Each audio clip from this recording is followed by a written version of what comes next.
Histoire de l'Antiquité. Le 1er siècle. L'aube d'une nouvelle ère mondiale. L'Empire romain. L'apogée de la Pax Romana. Stabilité et expansion territoriale.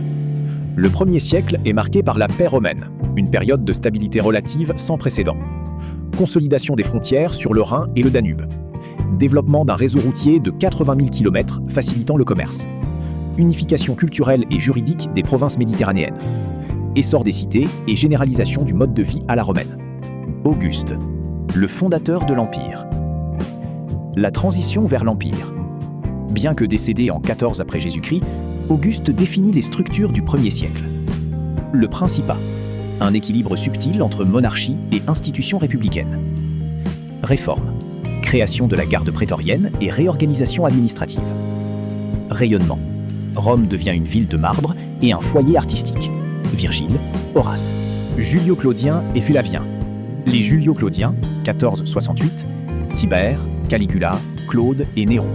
Une période de consolidation malgré des crises de succession violentes et l'incendie de Rome sous Néron. Les Flaviens, 69-96. Vespasien, Titus et Domitien.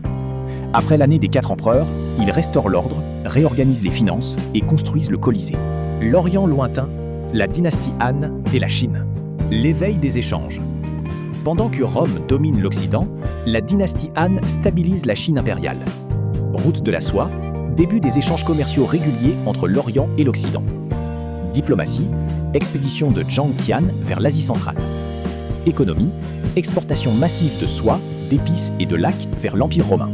Progrès technique et culturel. Invention du papier. En Chine, vers 105 après Jésus-Christ, Cai Lun officialise l'usage du papier, révolutionnant la diffusion du savoir. Architecture romaine. Usage généralisé du béton, opus caementicium, et des arches, permettant des structures colossales. Encyclopédisme.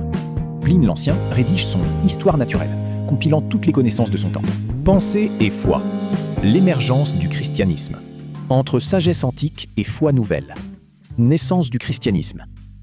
À partir de la Judée, les enseignements de Jésus se diffusent, via Paul de Tarse. Malgré les premières persécutions, Néron, les communautés chrétiennes s'organisent dans les villes de l'Empire. Le stoïcisme romain. Sénèque et Épictète définissent une morale de la volonté et de l'acceptation. Cette philosophie devient le socle intellectuel de l'élite romaine, prônant la vertu et le devoir civique. Ce n'est pas parce que les choses sont difficiles que nous n'osons pas, c'est parce que nous n'osons pas qu'elles sont difficiles. Sénèque. L'éruption du Vésuve.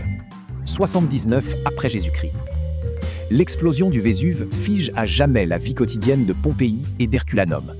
Ce drame offre aujourd'hui aux historiens une photographie exceptionnelle de la culture et de l'urbanisme du 1er siècle.